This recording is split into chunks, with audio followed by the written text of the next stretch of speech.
میں نے جتنا قرآن پاک کو پڑھا مجھے 5 چیزیں 5 اصول نظر آئے بیسیکلی فنڈامنٹلس کہ جس سے آپ جہاں بھی جس حال میں بھی ہوں پیسے کما لیں گے.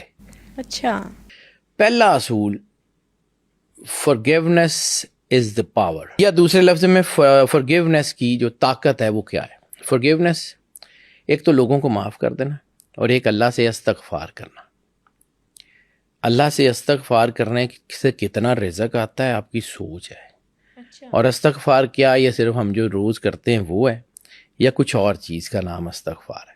یہ بھی 2 چیزوں کے اوپر بات کرتا ہوں. جی حضرت نوح علیہ السلام نے 930 سال تقریباً تبلیغ کی ہے. 930 سال کے قریب 950 سال کے قریب انہوں نے صرف تبلیغ کی ہے. یعنی ان کی ظاہری زندگی اس سے زیادہ تھی, انہوں نے لوگوں میں زندگی گزاری سارا کچھ, پھر نبوت کا اعلان کیا. تو ان کی نبوت کا ٹائم 930 سے 960 سال کے درمیان ہے تقریباً. بہت کم لوگوں نے ان کے جو ہے وہ دین کے اوپر عمل کیا, لیکن انہوں نے لوگوں کو ایک ایسا فارمولا بتا دیا کہ جس سے رزق آتا ہی آتا ہے. سورہ نوح کی آیت نمبر, میں چونکہ آیتیں لکھی ہوئی ہیں تو اس لیے میں وہاں سے پڑھنے کی کوشش کروں گا. آیت نمبر 10, 11 اور 12. اور ہم نے کہا اے لوگو اپنے رب سے استغفار کیا کرو, بے شک وہ بڑا معاف کرنے والا ہے. وہ تم پہ موسلا دھار بارش بھیجے گا اور تمہارے مال سے اور تمہاری اولاد سے تمہاری مدد کرے گا اور تمہارے لیے باغات بنا دے گا اور تمہارے لیے نہریں بہائے گا.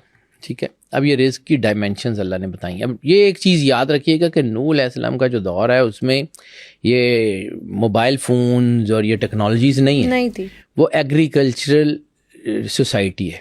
تو ایگریکلچرل سوسائٹی میں کیا ہے, بارش رزق ہے, اوپر سے پانی آتا ہے, فصلیں اچھی ہوتی ہیں, وافر پانی ہے, وافر پیسہ ہے, اچھی فصلیں, اچھی چیزیں. پھر اس کے بعد تمہارے لیے باغات بنا دے گا, یہ پھل فروٹ محنت زمین کے اندر. پھر اس کے بعد تمہارے مال سے یعنی تمہارے پیسوں سے اور تمہاری اولاد سے تمہارے بیٹوں سے تمہاری مدد کرے گا. یعنی اچھی اولاد جو ہے اس کی تربیت یہ بھی رزق کے ذمے میں ہے. مطلب ایک باپ ہے, اس کے بچے جوان ہو گئے ہیں تو وہ بچے اس کے ہیلپنگ ہینڈ ہے نا, اس کے ساتھ کر رہے ہیں. اب سورس آف انکم بڑھ گیا نا. یعنی اللہ کیا کہہ رہا ہے, میں تمہاری مدد کروں گا, تمہیں خوشحالی دوں گا. خوشحالی کیا دوں گا, ایگریکلچر کے ذریعے.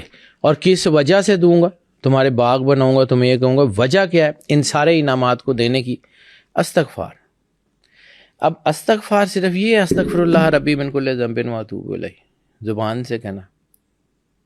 استغفار کی تسبیح وہ تسبیح ہے جو جو ہے وہ دانوں پہ منکوں پہ پڑی جاتی ہے نہ ہاتھوں پہ پڑی جاتی ہے. استغفار کی تسبیح دل سے ندامت کیجیے. استغفار کی تسبیح آنسوؤں پہ پڑی جاتی ہے. استغفار کی تسبیح مالک کے سامنے پڑی جاتی ہے. قرآن پاک میں اللہ نے استغفار کا ایک طریقہ بتایا ہوا ہے, اس کو سمجھ لیں, رزق بھی آ جائے گا, زندگی بھی آسان ہو جائے گی اور آخرت بھی اچھی ہو جائے گی. ایک طریقہ, یا رسول اللہ یہ اگر اپنی جانوں پہ ظلم کر بیٹھیں, اپنی جانوں پہ ظلم کر بیٹھیں اور اپنے گناہوں پہ پشیمان ہو کے آپ کی بارگاہ میں پیش آ جائیں, یعنی آپ کی بارگاہ میں پیش ہو جائیں, تو اللہ کے رسول کو چاہیے گا کہ ان کے اوپر مہربانی کریں اور ان کو معاف کر دیں. یہ اللہ کو تو معاف کرنے والا اور مہربانی پائیں گے. یعنی اللہ نے اپنی پوری کی پوری ڈیڈیکیٹڈ پاور, قرآن پاک کی اس آیت کو سمجھیے, یہ نص ہے کہ اللہ نے اپنی ڈیڈیکیٹڈ پاور سرور انبیاء صلی اللہ علیہ وآلہ وسلم کی جو ہے وہ ذات میں ریسٹ کر دی ہے. استغفار کا طریقہ کیا ہے, رسالت مآب سرور انبیاء صلی اللہ علیہ وآلہ وسلم. دوسری ندامت. میں نے کہا نا استغفار کی تسبیح جو ہے نا وہ یہ منکوں پہ پڑھنے سے کچھ نہیں ہوتا, 10 کروڑ دفعہ کہتے رہے, اللہ نے بھی پتا تسی اندروں کی ٹک سے آنے ہو. ٹھیک ہے, ایک ہلکی سی جو ہے نا وہ ندامت. وہ کہا جاتا ہے نا کہ جہاں عبادتیں قبول نہ ہوں وہاں ندامتیں قبول ہو جاتی ہیں. یہ جب آپ کے اندر یہ آتی ہے نا کہ مالے غلطی ہو گئی ہے. میں نے آپ کو ایک کہانی سنائی تھی, یعنی آپ صرف, میں چھوٹی چھوٹی چیزوں سے نا اللہ سیکھا ہے. میں نے آپ کو کہا تھا ہمارے نا ایک علاقے میں ایک آنٹی ہوتی تھی, وہ بچوں کو بہت ڈانٹتی ہوتی تھی.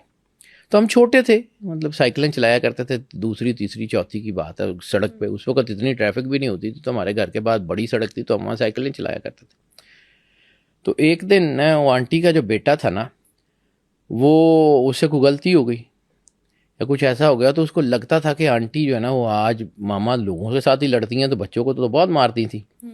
تو اس کو بڑا جو ہے نا وہ لگتا تھا کہ آج تو بس گئے. تو وہ سائیکل چلاتے ہوئے ہم آ رہے تھے, تو اس نے دیکھا کہ ماما دروازے پہ کھڑی ہیں اور ماما کو غصہ بھی چڑھا ہوا ہے, اور ماما نے آج گھنٹی بھی بڑی لگانی ہے. وہ بچہ بہت سیانا تھا, اس بچے نے مجھے اللہ سکھایا ہے, میں سیریسلی کہہ رہا ہوں, میں اللہ کو حاضر ناظر جان کے کہتا ہوں, چھوٹے سے بچے نے مجھے اللہ سکھایا تھا کہ اللہ کے ساتھ بات کیا کرنی.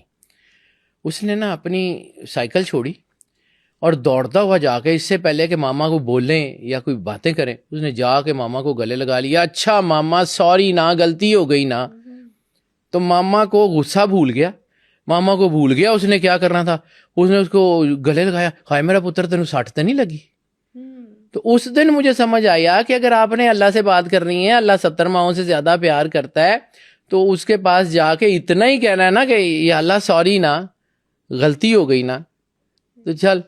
تو وہ ایک دم سے وہ آپ کو کور اپ کر لے گا. تو جب اللہ کور اپ کر لے گا تو مسئلے حل ہو ہی جائیں گے. بالکل, اللہ تو مہربان ہے. یہ اس استغفار کی پاور کو سمجھیے, یہ قرآن پاک میں اتنا بڑا نسخہ ہے. ہم لوگ استغفار پڑھتے ہیں, ہوتا کچھ نہیں. وہی لا آف ریورس اٹریکشن جس کا میں نے پہلے ذکر کیا تھا. ہم سوچتے یہ ہیں کہ ہم جو ہیں وہ گناہوں سے معافی مانگ رہے ہوتے ہیں, اور ہم اندر گناہوں سے بھرے ہوتے ہیں. ایسے ہی ہے. ٹھیک ہے, ہم اندر سے اس کے بارے میں سوچ رہے ہوتے ہیں, اندر نیگیٹو انرجی اٹریکٹ ہو رہی ہوتی ہے. ہم اللہ کے اوپر جو ہے نا وہ بھروسہ کرتے ہیں, لیکن اندر سے ہم ڈر رہے ہوتے ہیں. یہ ساری چیزیں ایسی ہیں. یہ آپ اس لا آف یہ بھی دل میں اٹریکشن خیال ہوتا ہے پتہ نہیں معافی ہوگی بھی کہ نہیں ہوگی. یقین کے ساتھ ہوگی. اس یقین کے ساتھ جائیں نا اللہ کے ساتھ,